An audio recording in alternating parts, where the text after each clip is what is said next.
That's it. The intro's Yep. over.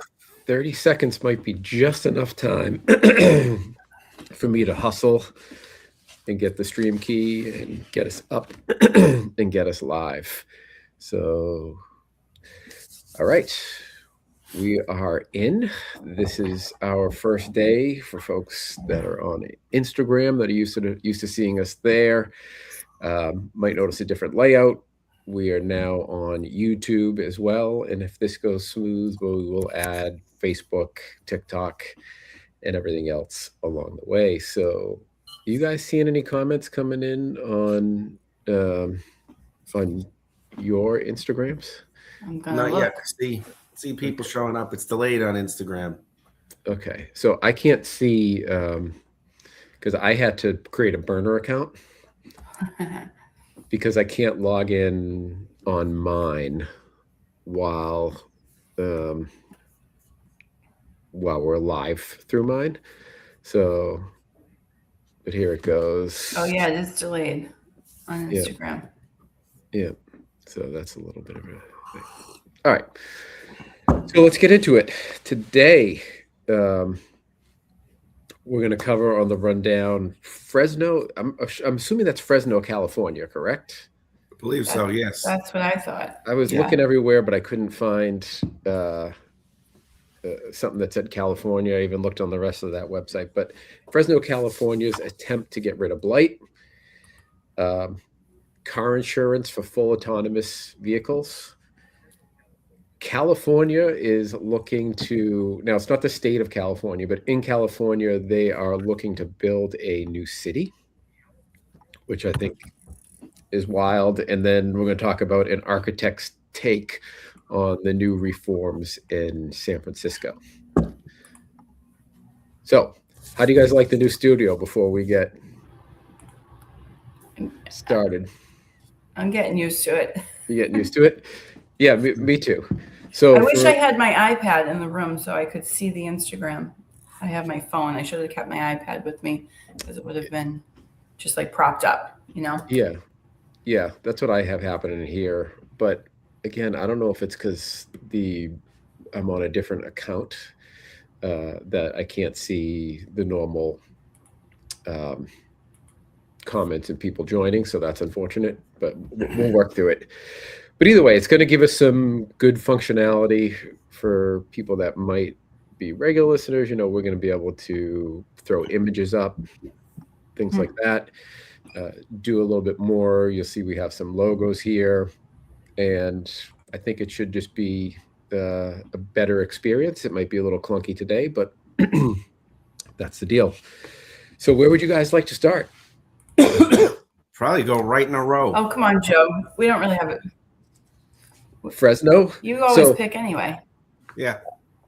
Well, yes, I'll go with Fresno first, but like Fresno, I think may have superseded Crested Butte as the municipality I hate most. Because I don't know how you guys felt, but they, in an attempt to get rid of blight, I'll give people the quick rundown here on this one, which is an attempt to get rid of the blight. They have put in ordinances against vacancies. So it sounded like there was one in 2003 that went into effect, but now in 2025, there's one ordinance that it says slapped owners of vacant commercial buildings, and they're talking specifically about the Tower District, a particular district in Fresno. And then within the same year, they passed an incentive. So they're like, we want to do carrot and stick, right? We're going to punish you if you don't fill your vacant building, and we'll reward you if you do. And then now they want to add a third penalty, which would add an additional real estate tax if your building is left vacant for a certain amount of time. So they're calling it they want to introduce a vacancy tax on property owners.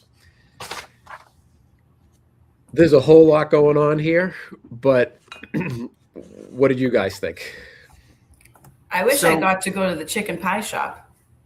Yeah, it looks like a cool building, doesn't it? Did you see that place? Yeah, I know. That'd be cool just to open like that. Except for you to get the guy out of the way of the door so you can get in. Oh yeah, I didn't even notice that. Guy sleeping out front. So this is not a novel idea. Your cities and towns right here. This is a planner's gig as far as how to get rid of, rather than come up with, some better ideas for people to occupy these spaces. They keep the zoning as is and expect them to open up, in these locations and not pass on the cost of renovating and whatnot to, possible tenants, right? So this has happened right here. Again, I've been in towns that I've worked in towns where the planners come up with the idea to start fining, the landlords if they don't fill the space. Now, other towns have come up with ideas like, to put in art galleries and whatnot in the windows, and the neighborhood children, there's the schools to put it in the windows so you're not just boarded up or covered over. Pop-up shops being allowed to open up in these spaces, which is a great idea. But I mean, look, if you have blight and you're pigeonholed into one set of zoning, and you have landlords that are writing off the costs of losses for not getting obtaining rent, what is the incentive if you're not giving them any incentive to open up, and you're not opening up the zoning? Or what is the incentive? You know what I mean?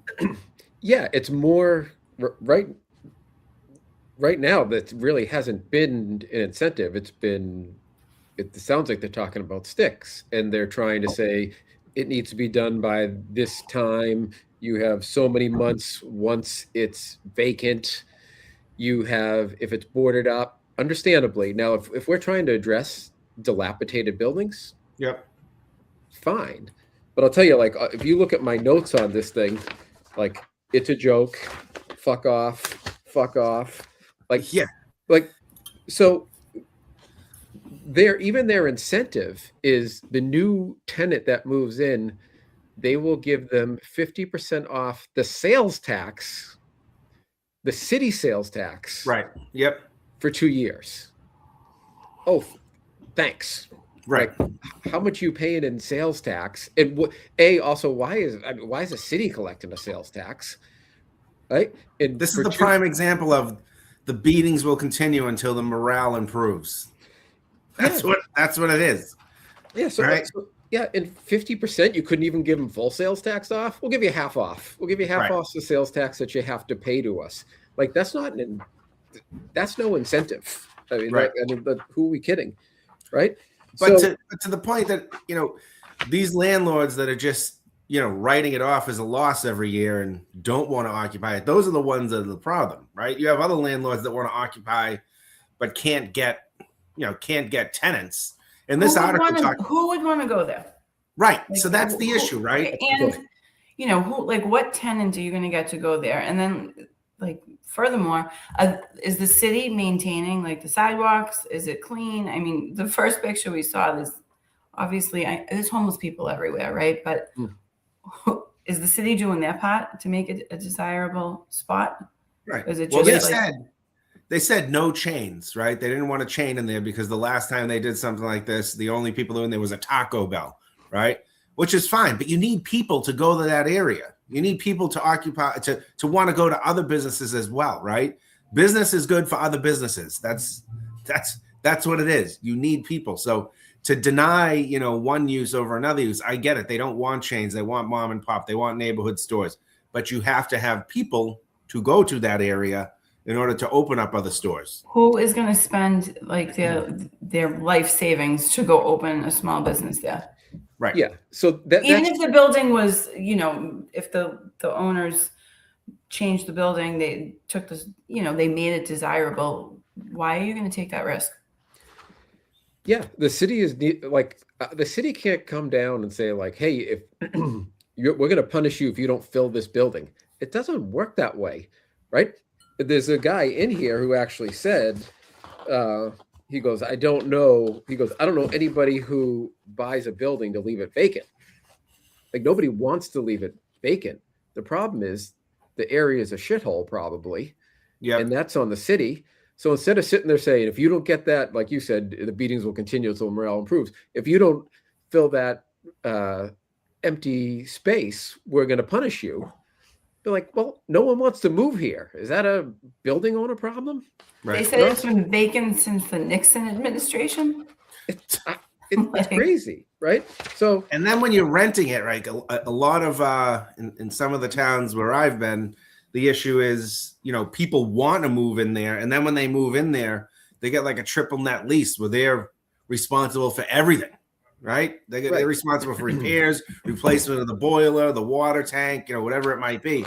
So that's another problem. But Yeah, you got to have people that want to go to that. You're gonna need more incentive for people to want to open rather than punishment for people not to open. yeah, and this is the classic like government municipal intervention that's just so backwards. And there's this like assumption that like, oh, this is being a politician, this is our neighborhood and this is what we're going to do, and you need to account to us.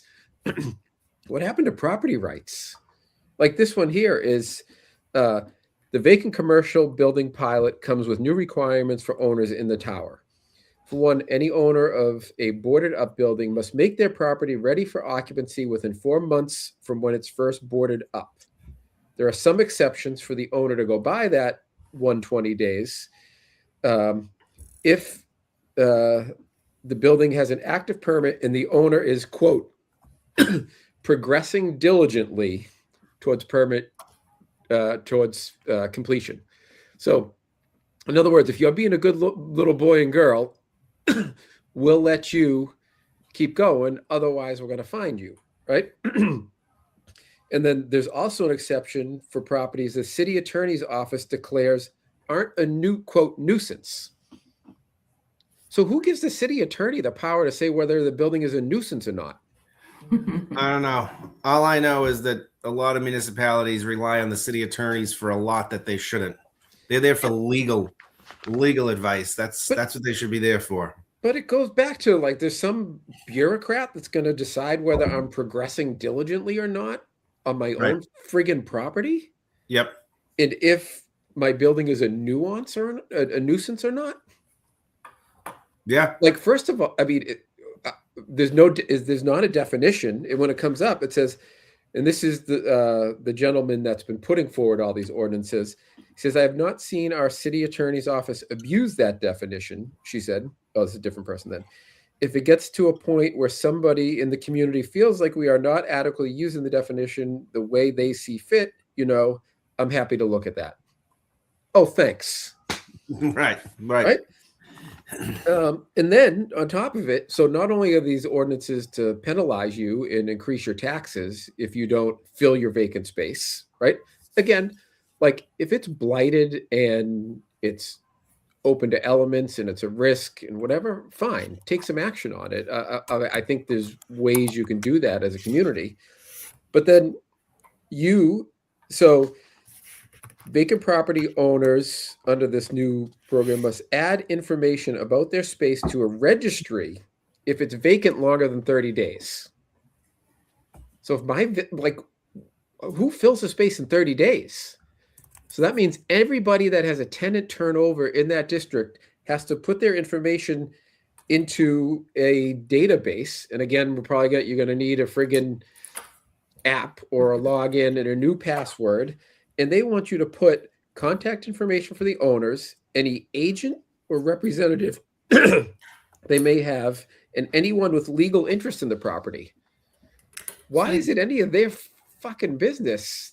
Like if somebody has legal interest in a property, Right. Why do I have to? Go ahead. So again, this is the lazy approach. Rather than come up with a way to reinvent downtown or a locality or a business district, it's the punishment side, right? Why not sit down and figure out a way to entice people, right? You can't put people in buildings, and you can't strong arm landlords, which they're trying to do, to put people in there. But you can try to reinvent these downtowns, right? And try to get people in there, change the zoning, add residential and zoning, mixed use developments as of right or whatnot to get people to go to that location. I mean, you have to look, it's happened in the city. We've seen it in different neighborhoods. It's taken a long time, for neighborhoods to start, getting a little bit, invigorated and get people to certain locations. But it can happen, but it takes leadership. It takes thinking outside the box rather than the same thing as usual. Like so far we've heard they've talked to the city attorney. That person's involved in making sure that, they're moving forward expeditiously. Talked about fines. We talked about taxes, right? Nothing in here talked about rezoning and opening up or trying to find ways to assist the people that own buildings there. Nothing has said that. Yeah, we've talked about communities across the country where they're stepping in and improving the process, right? And doing, adding green space, do stuff to get people to want to do there. And it's really that's what I was trying to say. Like, what's the city doing? Like, yeah. They're just punishing people, right? And they're doing nothing on their end. So that's like lazy, right? Right. It's your problem. And then you're going to turn around and punish the people living there because you have a poorly run city. It's crazy. There's so much in here too. So you'll love this one. And this is why I say this, like whoever's running Fresno, they should just take all of them and throw them out because it's a friggin' joke. So they sent notices. 55 notices have been issued to vacant property owners. Of those, 23 cases were subsequently closed because code enforcement determined the property wasn't actually vacant. So half of the friggin' violations they sent out for vacant properties were for buildings that weren't even vacant. So I don't know what they're doing, right? So I found another. Oh, sorry. No, go ahead. Go for it. I found another article that says there's over 550,000 people that live there, and it's bigger than Miami. So there's all those people that live there, and it's still like a rundown shithole. Yeah, because there's probably no foot traffic because nobody wants to go to that district because it's not safe, right? Yeah. But the problem is the people that own the buildings. Yeah, I mean Fresno, right? Isn't there a college in Fresno? I think so. One of the USC Fresno or something like that. And then they did say we are going to be this week filming a couple promo videos at different spots in the Tower District so we can better get the word out. She said, simply passing an agenda item doesn't necessarily tell folks what's going on. Well, we talk about that all the time, like communication. So they pass these things or put out a bulletin and ordinance and they don't tell anybody. I mean, you see it all the time, Reg, right? Where like you'll go to a building department or someplace and the rules change, but nobody told you, right? And you're like, well, it would have been nice that I needed to know that. I would have brought that with me if I had it. So like, it happened to me yesterday. Yeah. So as of December 18th, the fire department no longer allows certain things. And you're like, well, how did we know? Right. Yeah. The building was designed this way. No one told us. I don't even know where you can find the info. Yeah. So this should be a good lesson to municipalities. Like we have to sit there and look at our own shortcomings and say, if this isn't working, no one's coming here. Why? Like the assumption that a landlord just doesn't want to fill their building and the landlord's being lazy is just stupid, frankly. Right? I think they don't want to fill their buildings.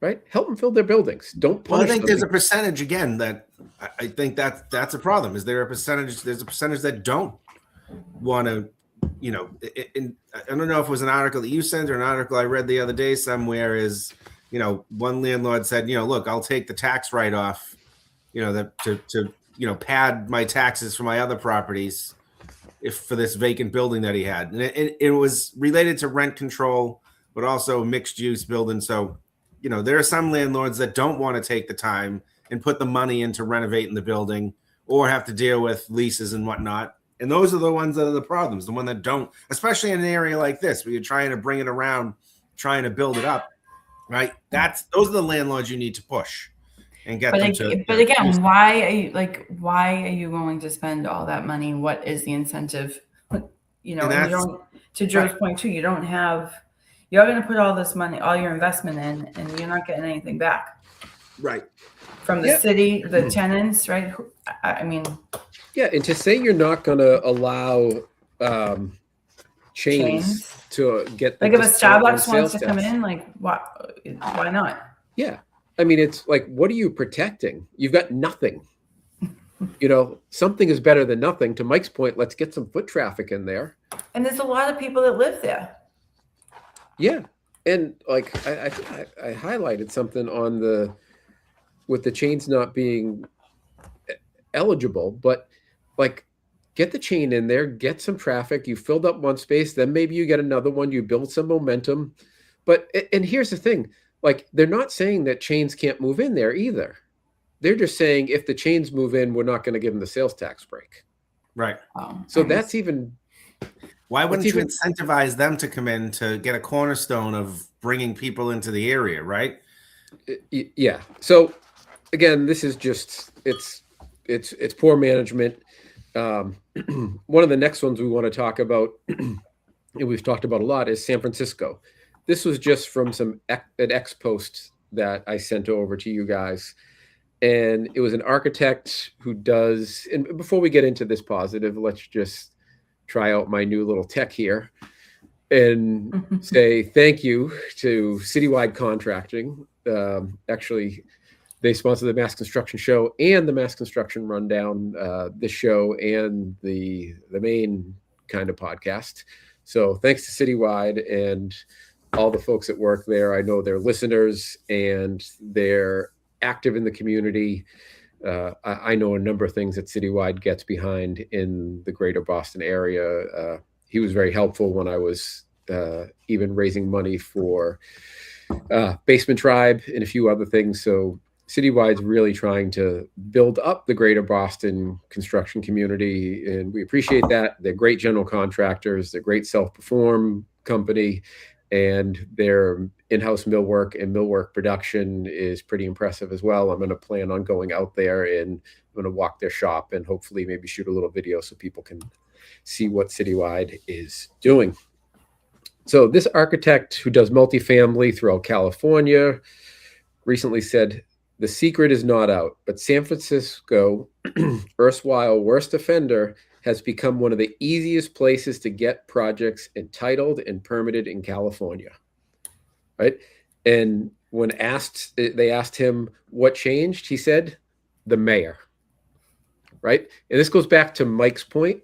It takes management and it takes leadership. Everyone says, oh, this can't be done, it can't be done. Yeah, it starts at the top.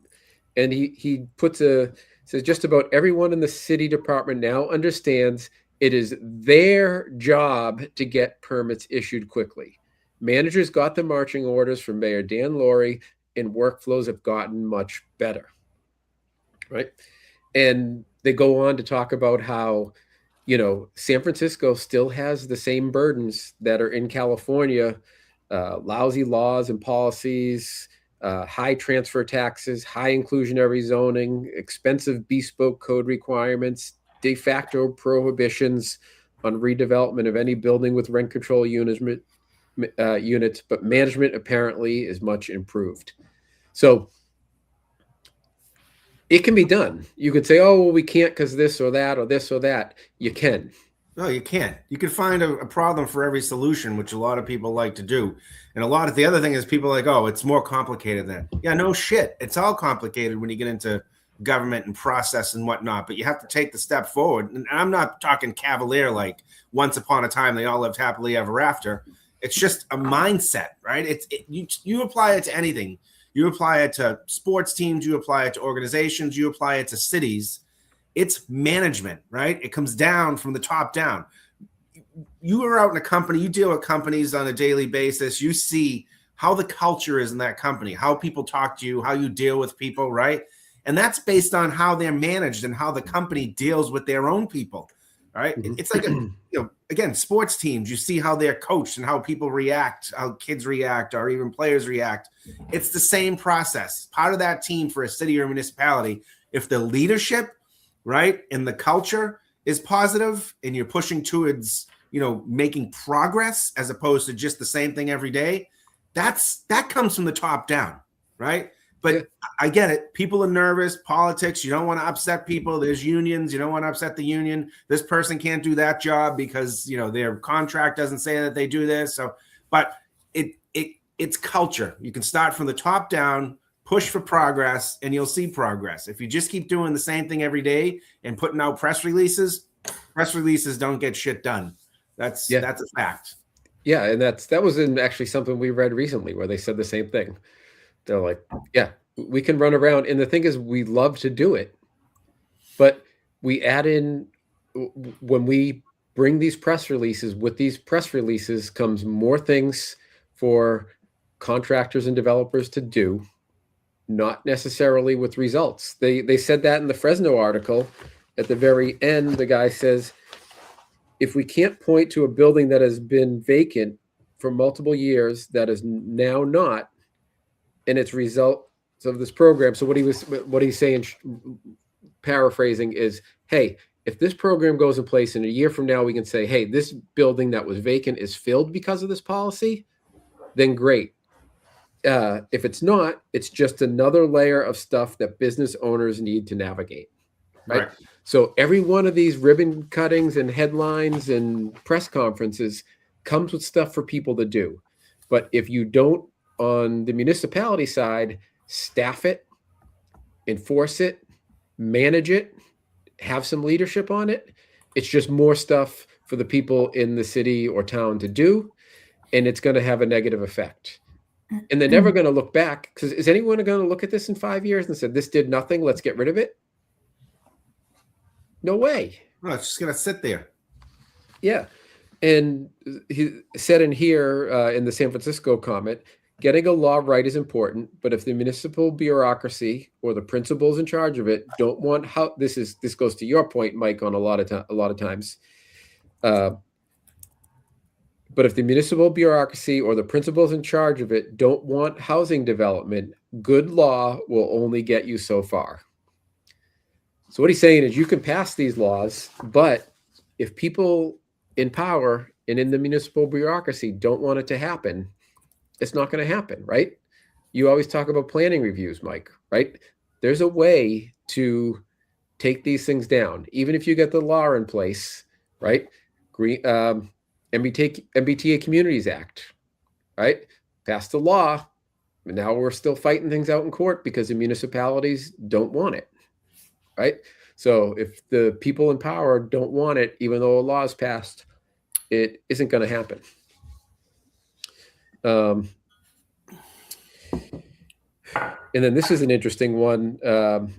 So they talk about LA faces the same political constraints as San Diego, high interest rates, tariffs, California law, yet San Diego has managed to increase housing construction by 10% over the past 3 years, while LA's housing construction has dropped 33%. That's crazy. That's a third. So LA has dropped a third. San Diego has increased 10%. And he says LA leaders are failing its residents. And these people in Fresno, same Do you thing. think that LA, when was that, for over the last 3 years? Do you think the fire has something to do with that? No, it should be increasing it, right? Because there's because they were trying. a built-in hundreds of permits or 1,000 permits or whatever that are trying to get issued, and they can't get issued. LA is regulation. That's what it comes down to. Too many. That's why you don't see I think there's probably a bunch of permits that have been issued, more than when we talked about before in the fire area, but still regulation. It's difficult. The bigger the city, the more red tape, and that it shouldn't be that way. It doesn't matter if you're a town of 500 or you're a town of 50,000. The process is the same. You just follow the set of regulations to get permits issued. That's what it comes down to. Yeah. So I saw this last night, and it's not on the list for today, but did you see that Trump signed an executive order to take over permitting in Los Angeles? No. Yes. Did? Yes. So my gut reaction is I'm always like a local control person. So I don't even really like the state mandates telling cities and towns what to do. But the fact that there's this many people that have lost their homes and they can't get them rebuilt because of bureaucracy.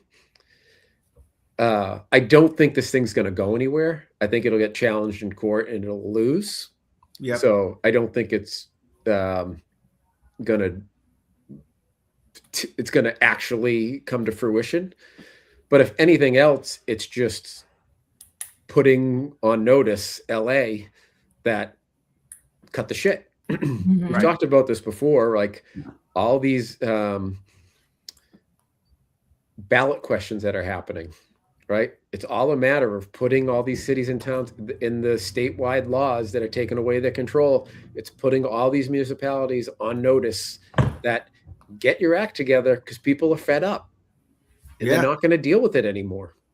They're not. They're going to ballot questions. There's one ballot question about starter homes here in Massachusetts to be able to build, anybody be able to build on a 5,000 square foot lot if it has town water and sewer. You need 75,000 certified signatures for the first phase, and then another like 12,500 for the second phase. To get that many people to sign on, that's sending the message. And all these cities. What's Daisy doing?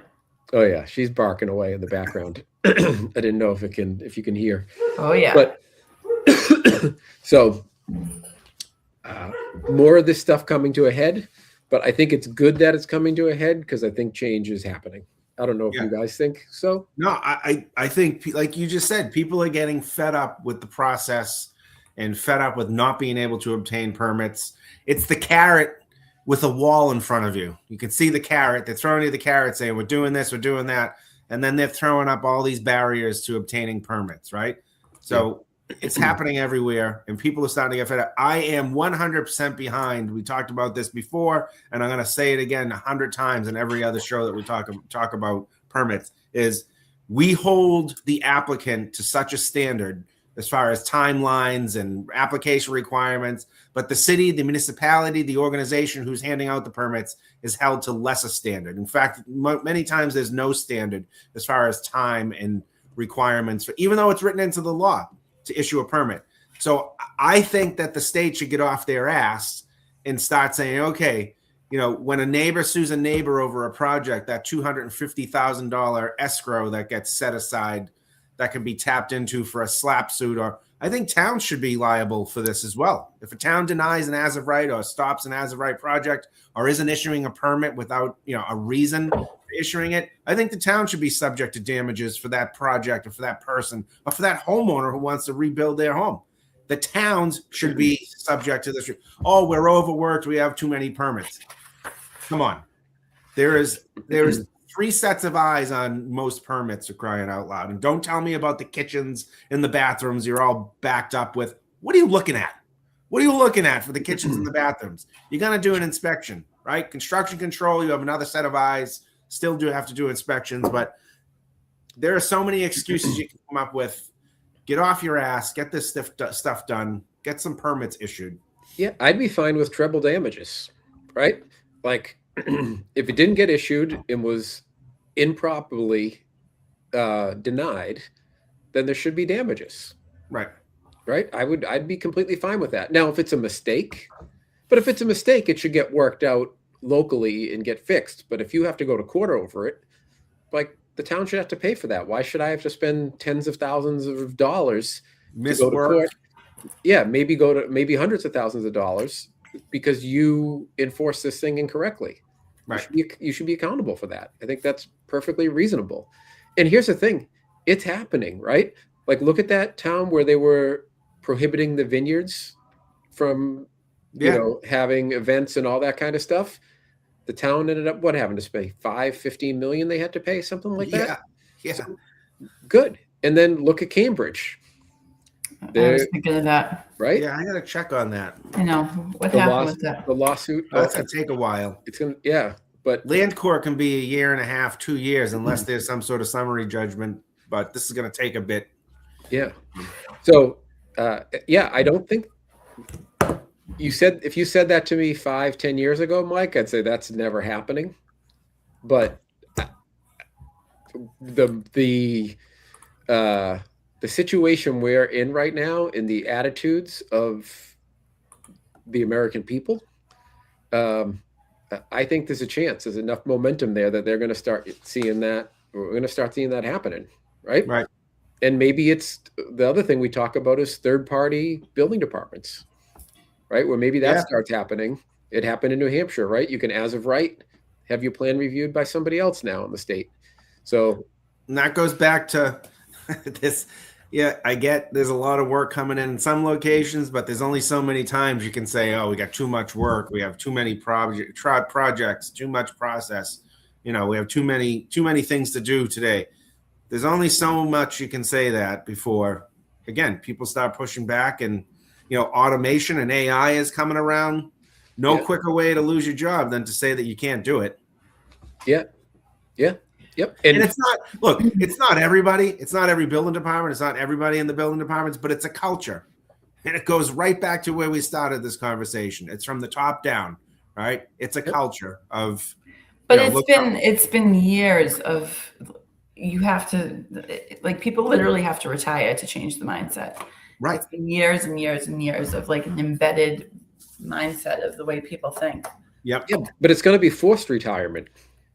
Is what's going to happen if they start losing jobs to AI, to third-party companies, right? That's gonna drive things out. And to my point, which is like, if you're in a municipality and people, and you're additive to the community, and people are like, oh, I like to go to the building department because Sally always helps with this and that, and I kind of like seeing her every year, but when it comes time to vote to get rid of Sally, they're all going to vote no, because no, we can't get rid of her. She helps with this and helps with that, and blah blah blah. And I wasn't able to, she fixed the incorrect, because you know how you get into this bureaucratic stuff at the municipalities, like, oh, there was something written in 1967 that's in the file that says it's this and it was taken away.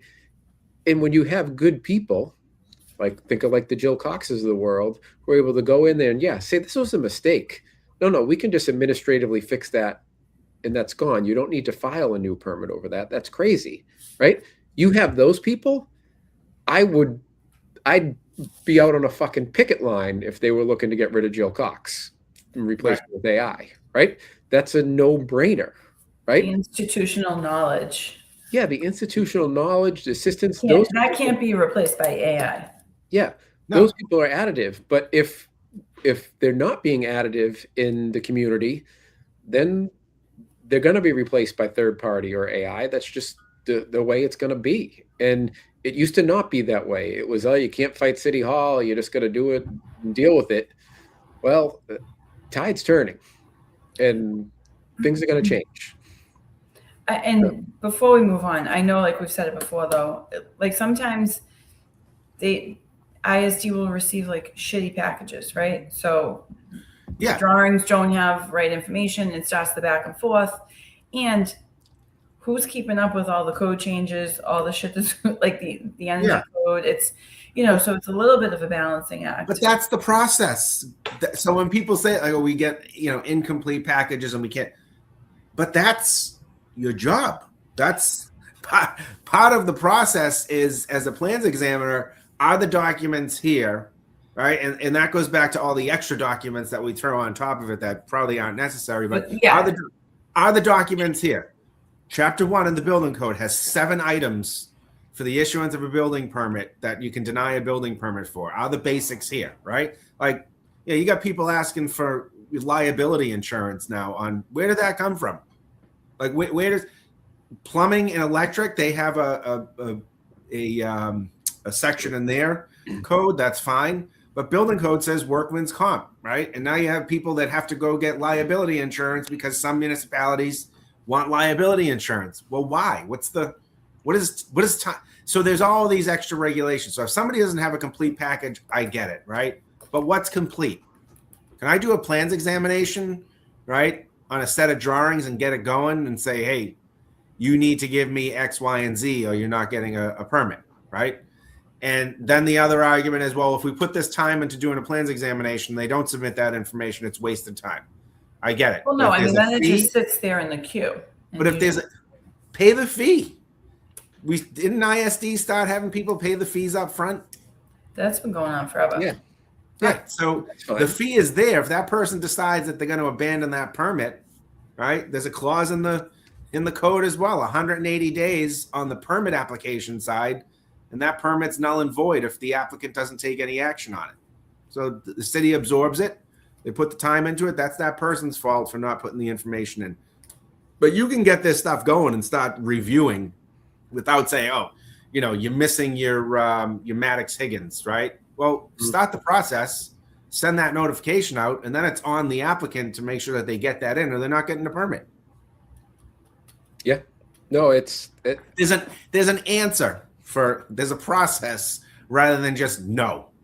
Yeah. And to your point, Mike, like you can't arbitrarily determine what things you want to ask for. The code is prescriptive about what you can ask for. You can ask for that. And liability is a great thing. And I think most people would have it anyway and have to have it, right? But it's not a requirement for a permit. Right. Right. We ask for things, all different municipalities ask for all these different things, like Somerville with an affidavit about wage theft, right? Like, what is that? Why? Why is that any kind of a marker of whether you get a permit or not? There's nothing in the code that says you can ask for that.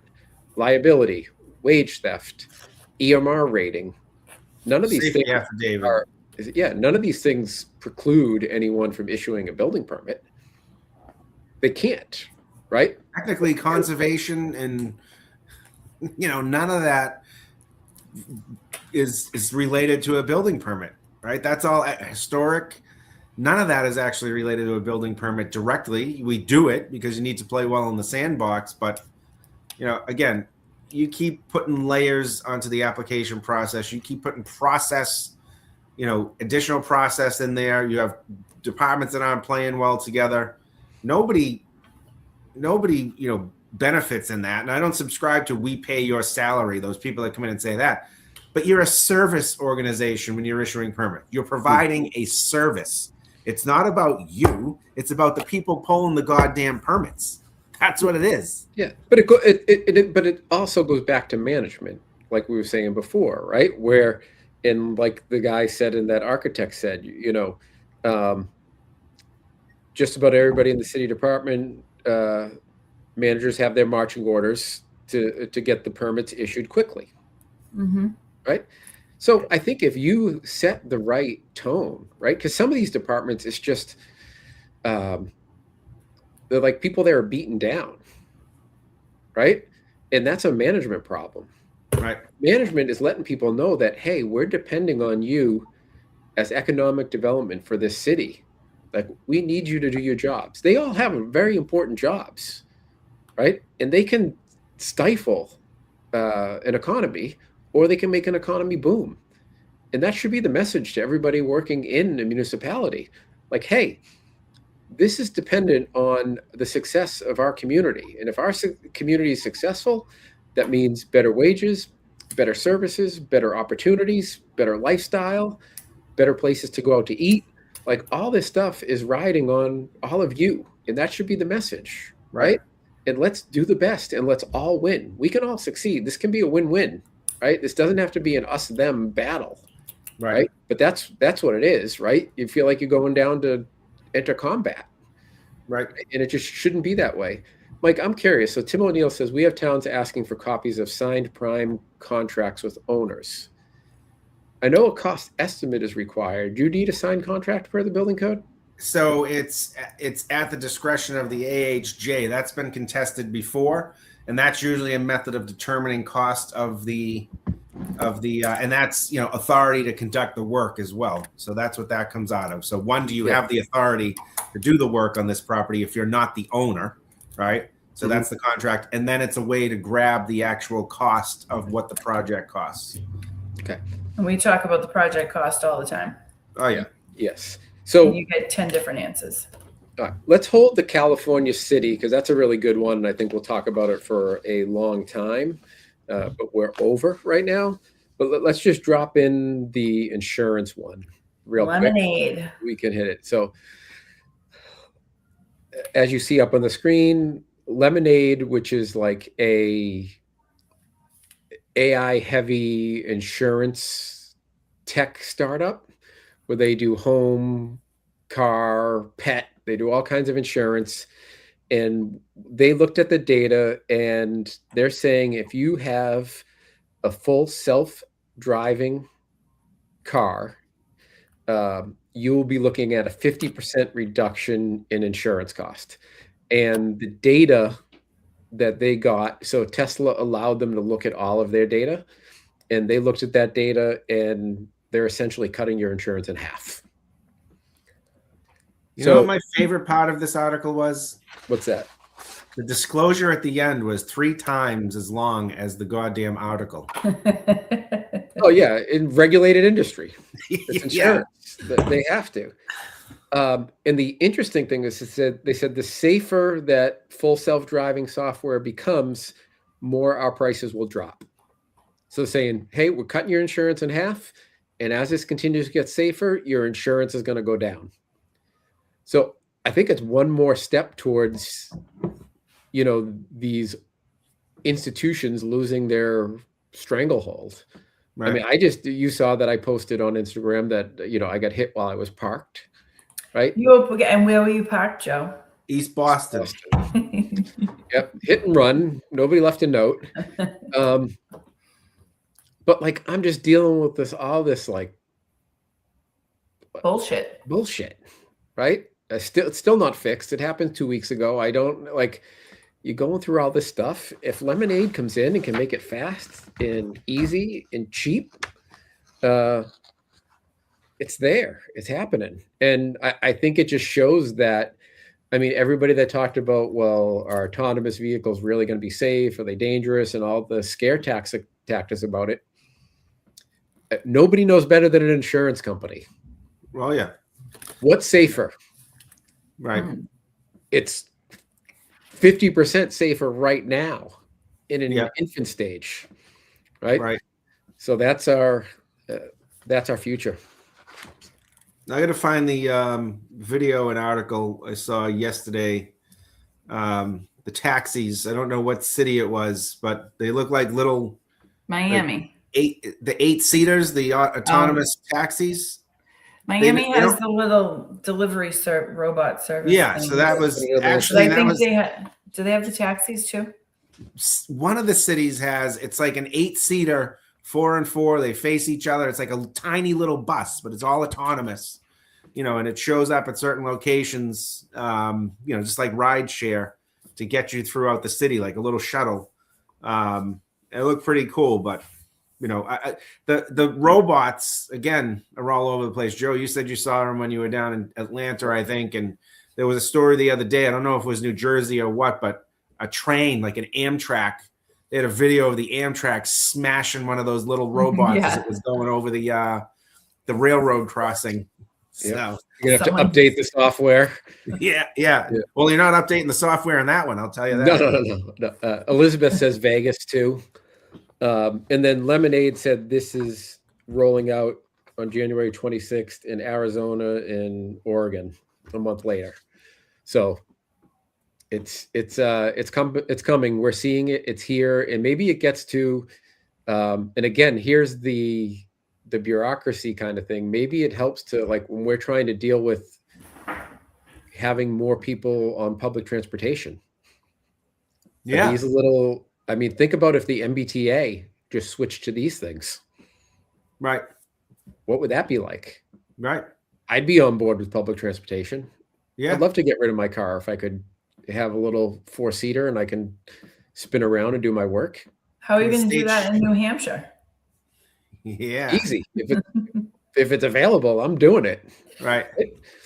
Right. And it happens. Like, I don't know how, but like, you look at Amazon, like, they're making it happen in rural areas. So I think it can work.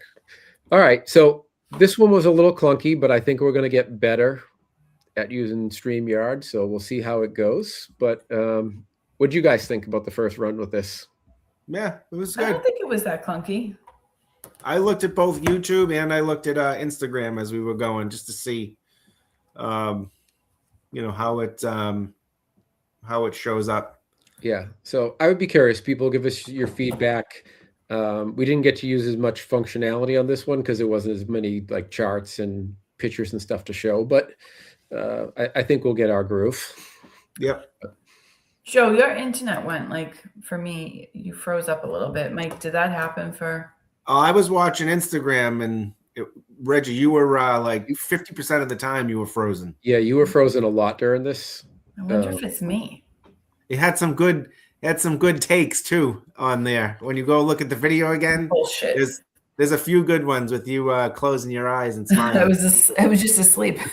Yeah. Long blinks. Blinks. I think it might have been on your end, Reg, because you were frozen on this one. Don't blame New Hampshire, Reggie. Don't do that. No, it's all the snow and the city environment that I live in. That's right. What it is. Yeah, you were wishing you had a little more space last week, weren't you, Reg? Oh, I do. I'm done. I'm just not going to New Hampshire because there's more snow there. Yeah, I got plenty of places to put it. I know. All right. I'll see you guys. Very good. We'll see you. Yeah, thanks, Bye. Caden. Bye. Oh, hey guys, stay on for processing.